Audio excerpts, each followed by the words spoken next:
It started as an ordinary day for Michael McKoy Jr. and Carl, his trusty Pigeon psychic/PR manager. But of course, things were about to get weird. They were hanging out at their dojo when McKoy Jr. received an urgent message from the International Martial Arts Council, delivered via a paper airplane that somehow folded itself into a crane mid-flight. The message read, "Emergency. The Grand Tournament of Ultimate Combat is in chaos. Someone's hacked the tournament scoreboard, and every fighter's score has been swapped with random numbers. The world's greatest martial artists are in an uproar, and the whole event is on the verge of a full-on brawl. We need someone who can fix this PR disaster." "Well," McKoy Jr. said, "sounds like they need a fighter to restore honor and balance. I'll pack my GI." Carl, without a word, pulled out a pair of aviator sunglasses, donned a tiny necktie, and hopped into a tiny briefcase. His expression said it all. This was a job for the best PR manager in the world. When they arrived at the grand tournament, pandemonium had already broken out. Fighters from every discipline, karate masters, judo experts, kung fu warriors, even a couple of sumo wrestlers, were angrily arguing, claiming their scores were wrong. A Shaolin monk was karate chopping a vending machine, while a Brazilian jiu-jitsu master was rolling around in confusion, caught in his own belt. The scoreboard flickered chaotically, showing absurd results like 20,000 points to Steve the Intern and -57 to Sensei Thunderfist.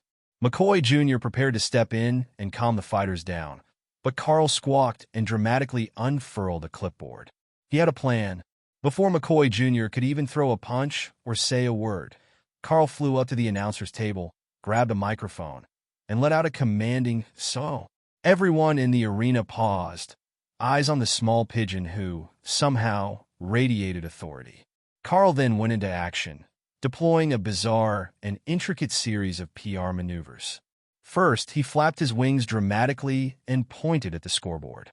As if on cue, a nearby projector mysteriously lit up, displaying the words, "Grand Tournament 2.0, Reboot Edition."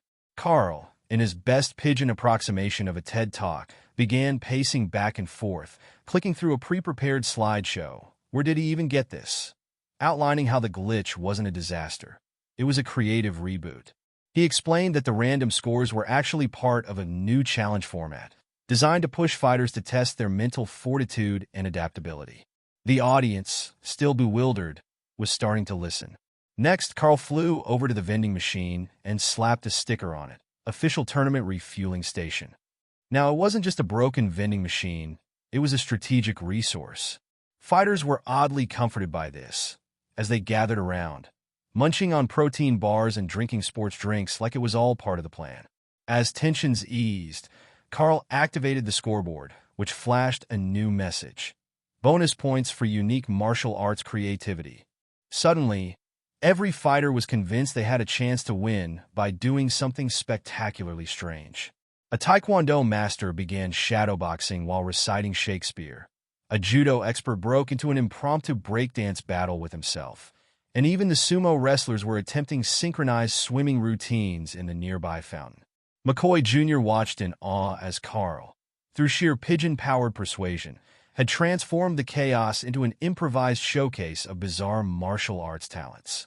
Fighters who were moments away from rioting were now laughing, performing, and showing off their weirdest moves in an impromptu talent show. Carl flew around like a seasoned manager, hyping up each contestant and giving out imaginary PR awards like Most Enthusiastic Ki and Best Use of Nunchaku as a Musical Instrument. By the end of the day, not only was the tournament back on track, but it had become a viral sensation. News crews arrived, drawn by rumors of the martial arts reboot, and soon the internet was flooded with videos of world-class fighters doing everything from interpretive martial arts dance to Tai Chi while juggling. The head of the International Martial Arts Council, who had been in total panic mode, approached McKoy Jr. and Carl. "You've saved us from a total PR disaster," he said, shaking his head in disbelief. "I don't know how you did it." McKoy Jr. nodded toward Carl, who was busy posing with a group of adoring fans. "I didn't do anything. It was all Carl. He's the best PR manager in the world." Carl, hearing his name, gave a humble coo and straightened his tiny necktie. As the fighters waved goodbye and the grand tournament wrapped up in the most unusual but successful way possible, one thing was clear. When it came to martial arts crises, sometimes the best move wasn't a punch, but a pigeon with a clipboard and an unshakable sense of marketing genius.